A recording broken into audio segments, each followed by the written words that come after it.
आज हम बात करने वाले हैं एक ऐसी शख्सियत की जो विलियम शेक्सपियर के दोस्त भी थे और उनके कंपेटिटर भी थे।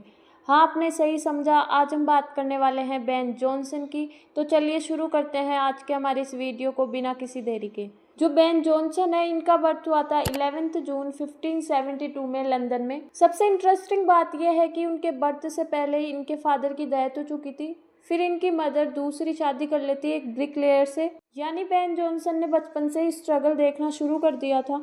अगर हम बात करें बेन जॉनसन की स्कूलिंग की, तो जो बेन जॉनसन है, इनकी स्कूलिंग होती है वेस्टमिंस्टर स्कूल से। ये उस टाइम का लंदन का एक मोस्ट फेमस स्कूल माना जाता था। स्कूल के दौरान बेन जॉनसन की मुलाकात होती है स्कॉलर विलियम कैम्पडन से। कैम्पडन के अंदर के एम्बिशन को और उनके टैलेंट को पहचानते हैं और उन्हें Greek language, Latin language and classical literature की एजुकेशन देते हैं।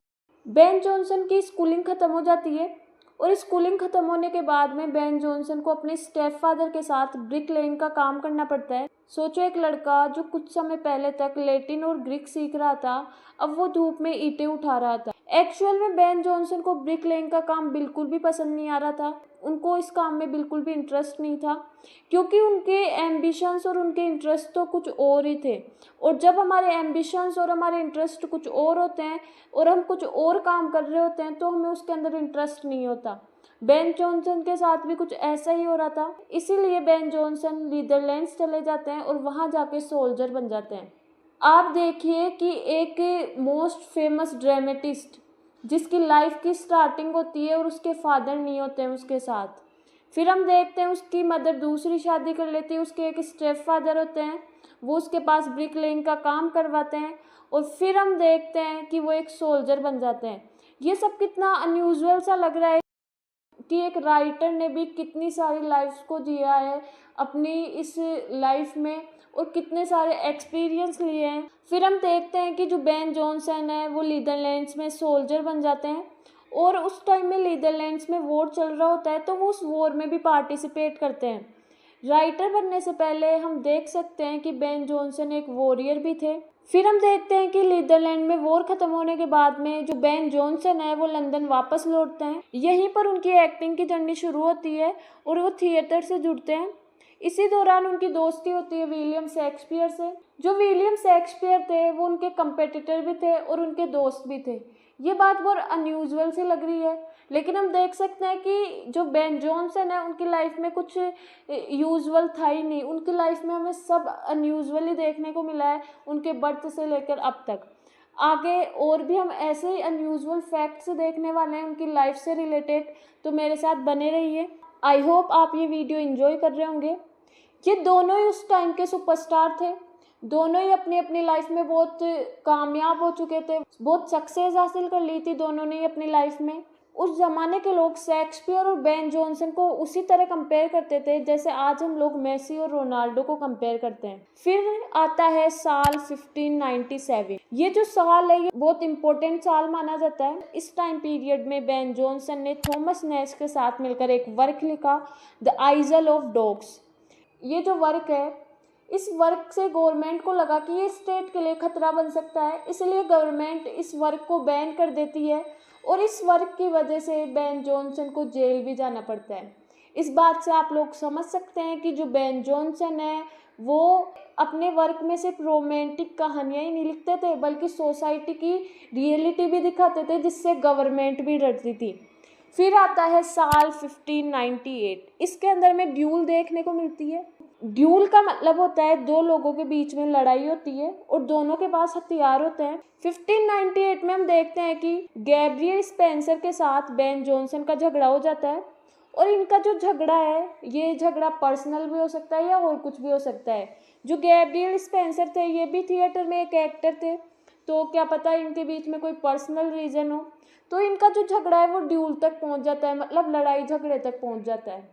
तो दोनों के बीच में ड्यूल होती है और जो बेन जॉनसन है वो स्पेंसर को मार देते हैं। इसीलिए बेन जॉनसन को अरेस्ट कर लिया जाता है और उन पे डेथ चार्जेस लगा दिए जाते हैं। यहाँ बेन जॉनसन की कहानी का दी एंड हो सकता था, पर किस्मत को कुछ और ही मंजूर था। तो चलिए आगे हम देखते हैं कि उनके साथ क्या हुआ। आई होप आप भी एक्साइटेड होंगे उनकी लाइफ के बारे में और अनयूजुअल फैक्ट्स जानने के लिए। फिर हम देखते हैं कि जेल में रहने के दौरान उन्होंने कैथोलिक रिलीजन एक्सेप्ट कर लिया था और जेल में वो अपनी लाइफ के बारे में सोचने लगे थे। और जब वो जेल से रिलीज हुए तो उन्होंने अपनी सारी एनर्जी अपनी राइटिंग्स में लगा दी थी। और जब कोई सारी एनर्जी राइटिंग्स में लगा रहा है तो उसके प्लेज और उसके वर्क भी हिट होंगे। वैसा ही हुआ बेन जॉनसन के साथ। बेन जॉनसन के वर्क हिट होने लगे, वो फेमस होने लगे, लोग उनको जानने लगे। उनके जो वर्क है उनके अंदर हमें एंटरटेनमेंट ही नहीं बल्कि सोसाइटी की रियलिटी भी देखने को मिलती है। बेन जॉनसन से उस टाइम पे किंग जेम्स फर्स्ट बहुत इम्प्रेस हो चुके थे, वो उनके फेवरेट बन चुके थे और उनके रॉयल पेंशन भी स्टार्ट हो चुकी थी, मतलब गवर्नमेंट उनको पैसा देती थी। फिर आता है साल 1616। साल 1616 में हमें देखने को मिलता है कि इनकी लाइफ में एक और अनयूजुअल इंसिडेंट होता है। इस इंसिडेंट में उनके छोटे बेटे की डेथ हो जाती है। ये जो इंसिडेंट है ये उनकी लाइफ के लिए डिजास्टर बन जाता है। वो अपने बेटे की डेथ से बहुत दुखी होते हैं और वो अपने बेटे पे एक पोइम लिख देते हैं, ऑन माई फर्स्ट सन। साल 1618 में हमें उनकी लाइफ में एक अनयूजुअल फैक्ट देखने को मिलता है। बेन जॉनसन ने लंदन से लेकर स्कॉटलैंड तक पैदल चल के यात्रा पूरी की, मतलब वो लंदन से स्टार्ट हुए, स्कॉटलैंड तक वो पैदल चल के गए। धीरे धीरे बेन जॉनसन इंग्लैंड के रेस्पेक्टेड राइटर बनने लगे और जो यंग राइटर्स थे उनसे इंस्पिरेशन लेने लगे और उनको एक इंस्पिरेशन की तरह देखने लगे। लाइफ के कुछ लास्ट ईयर्स में उनकी हेल्थ ख़राब होने लगी, लेकिन फिर भी उन्होंने राइटिंग नहीं छोड़ी। मतलब इससे हम उनकी राइटिंग के लिए पैशन को देख सकते हैं कि वो कितने पैशनेट थे राइटिंग को लेके। फिर साल 1637 में उनकी डेथ हो जाती है और उनको वेस्टमिंस्टर एबे में दफनाया जाता है और उनकी कब्र पे लिखा जाता है ओरेयर बेन जॉनसन। अगर हम बात करें इनके फेमस वर्क की तो उसके अंदर शामिल है every man in his humour. ये जो वर्क है ये 1598 में लिखा गया था। इस प्ले ने कॉमेडी ऑफ ह्यूमर को पॉपुलर बनाया था और ये जो वर्क है ये उनकी पहली बड़ी सक्सेस बनी थी। अगला वर्क है वॉलपोनी। ये जो वर्क है ये 1606 में लिखा गया था। ये उनका एक मास्टरपीस माना जाता है। और अगर इसके अंदर थीम की बात करें तो इसके अंदर ग्रिड एंड करप्शन की थीम हमें देखने को मिलती है। अगला हमारा वर्क है एपिकॉइन और द साइलेंट वीमेन। ये जो वर्क है 1609 में लिखा गया था। ये क्लेवर प्लॉट और सरप्राइजिंग एंडिंग के लिए फेमस है। अगला वर्क है द एल्केमिस्ट। ये 1610 में लिखा गया था। इसके अंदर फ्रॉड, चीटिंग और ह्यूमन ग्रिड की थीम हमें देखने को मिलती है। अब हम बात करने वाले हैं इनकी फेमस पोइम्स की। तो इनकी पहली और मोस्ट फेमस पोइम है टू सी लिया। अगली है ऑन माई फर्स्ट सन। उनके 7 साल का बेटा था, उसकी डेथ हो जाती है तो उसके लिए वो ये पोइम लिखते हैं। अगला है उनका एक पोइम्स का कलेक्शन जिसका नाम है द फॉरेस्ट। अब हम बेन जॉनसन की लाइफ को एकदम ब्रीफ में देखने वाले हैं। हम देखते हैं कि 1572 में बेन जॉनसन का बर्थ होता है। फिर इनकी स्कूलिंग होती है, ये ब्रिकलेइंग का काम करते हैं। फिर ये चले जाते हैं नीदरलैंड चले जाते हैं। फिर ये वापस लंदन आते हैं। फिर 1597 में ये एक वर्क लिखते हैं थॉमस नैश के साथ मिलकर, द आइजल ऑफ डॉग्स। इसकी वजह से इनको जेल जाना पड़ता है। फिर 1598 में एक ड्यूल में ये स्पेंसर का मर्डर कर देते हैं।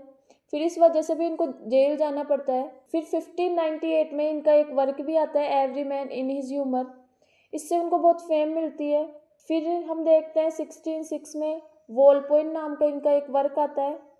फिर 1610 में हम देखते हैं द एल्केमिस्ट इनका वर्क आता है। फिर 1616 की हम बात करें तो इनका एक पोइम्स का कलेक्शन था जिससे लिटरेरी लेजेंड बन गए थे। 1616 में एक और अनयूजुअल इंसिडेंट इनकी लाइफ में होता है, ये अपने बेटे को खो देते हैं। फिर 1618 से 1619 में हम देखते हैं कि ये एक स्कॉटलैंड जर्नी पूरी करते हैं। 1620s में नेशनल लिटरेरी फिगर बन जाते हैं। 1628 में इनको हेल्थ प्रॉब्लम्स होने लगती है और 1637 में इनकी डेथ हो जाती है। यानी बेन जॉनसन की लाइफ एक मूवी की तरह थी। एक अनाथ बच्चा, bricklayer, soldier, killer, prisoner, poet और फाइनली एक लिटरेरी लेजेंड तक का सफ़र उन्होंने तय किया था। Thank you so much for watching this video. अगर आपको ये वीडियो पसंद आए तो चैनल को लाइक, शेयर एंड सब्सक्राइब कीजिए।